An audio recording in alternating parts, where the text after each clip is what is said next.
Yes, the Holy Eucharist, and specifically the Holy Communion, the sacred host, is not an idea, and even is not a sacred thing, but a sacred person, even a divine person, Jesus Christ our Lord, who is present really, substantially, and with all his divinity in this little sacred host.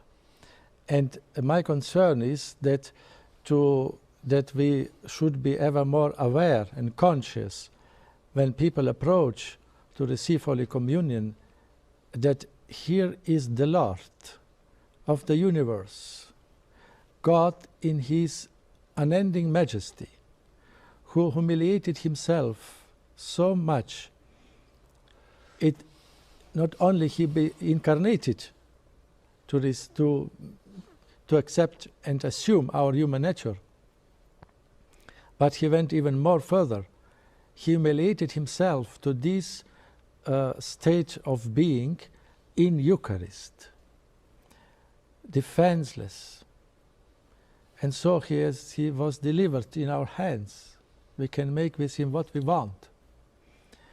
And so I think especially in the moment of Holy Communion is the moment of the most intimate possible encounter, meeting with the Lord in this earth, with our God, incarnated.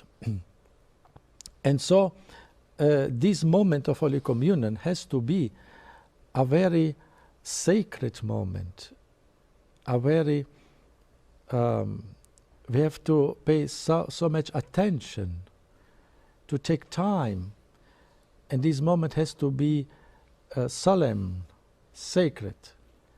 But unfortunately, when I came in the West world, from the experience of the underground church, for my family, for my mother and all, it was a great shock and a very great sadness that we noticed that especially the moment of Holy Communion became so superficially, so banal, especially with the form of receiving Holy Communion directly in the hand and touching the Holy Host with the fingers from the palm of your hand, and then to put yourself, the Holy Communion, in your mouth.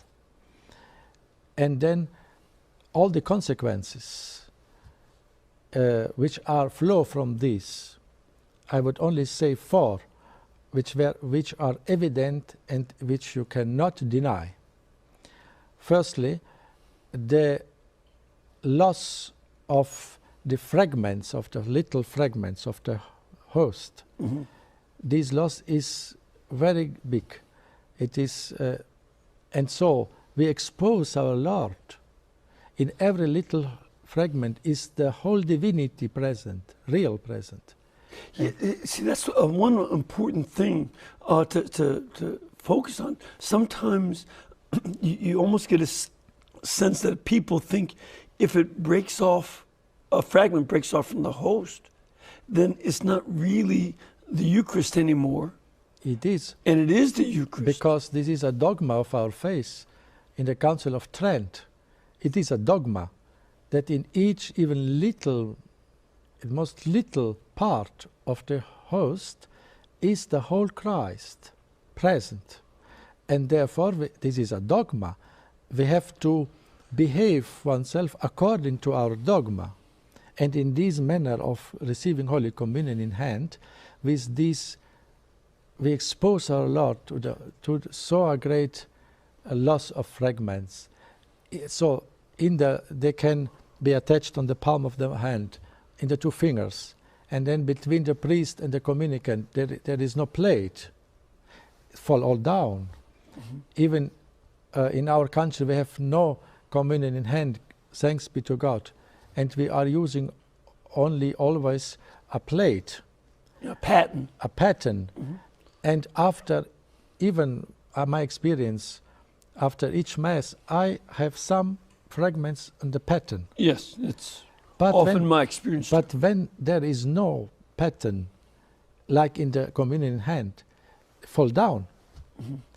And so our Lord is crushed by the feet in his church in so many places. This cannot be, we cannot be silent about this and say, okay, we can continue, it is licit, okay, it is legally licit, but we have to reflect upon this.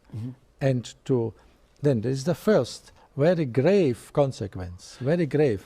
And if I might just add something from a priest I met who'd been in a communist Chinese prison, and hosts had been smuggled into him.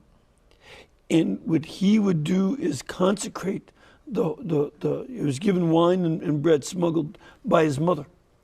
And he would break off into tiniest fragments to make sure each priest could receive even a fragment of Holy Communion. And this was all and it took years to be able to get that. Yes. And so this was very precious for their experience, to treat each fragment and risk their lives doing it. It's very impressive for this example of you. Then I continue. This was the first grave consequence of this manner of receiving Holy Communion, which is today spread all over the world. And the second one, the stealing of the host increasing in so many countries. Really increasing, astonishing. Yes.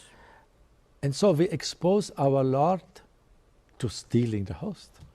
And then the next consequence, objectively I speak. I not speak about the interior attitude of the people who receive Holy Communion in hand, to be clear. I speak on the objective situation. The third consequence is that this form of receiving the Lord, the holiest of holy, in this manner, as we have today so much spread, standing in the hand and taking with your fingers and so on, here is a minimalism, a minimum of gestures of adoration, a minimum. But when this is the holiest of holy, we have to give the maximum. It is a logical consequence of our faith.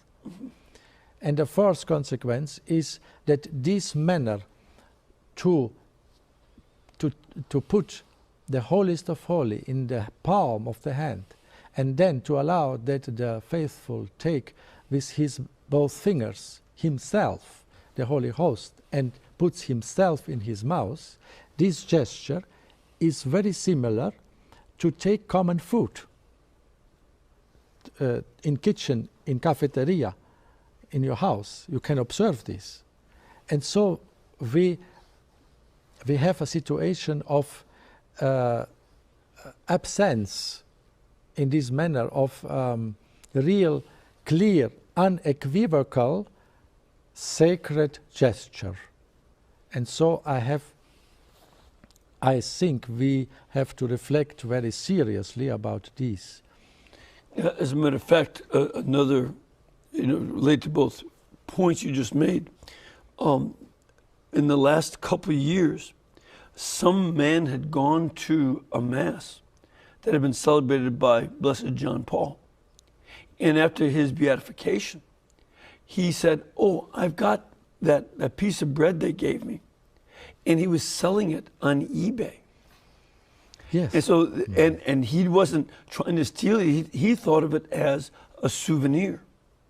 And the Knights of Columbus paid him, but they also talked to the eBay people and said, "Please do not put such things." As you said, this is too sacred for us to have, put on eBay for sale. Yes, but this is one of the examples. But these examples are so many, countless. Yes.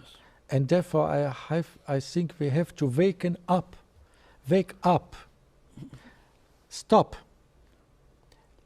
kneel down, adore your Lord. It is logical. When the angels in heaven, in the Apocalypse, they prostrate in front of the lamp, but we have the lamp of God in the host. They prostrate themselves. We not. Why not?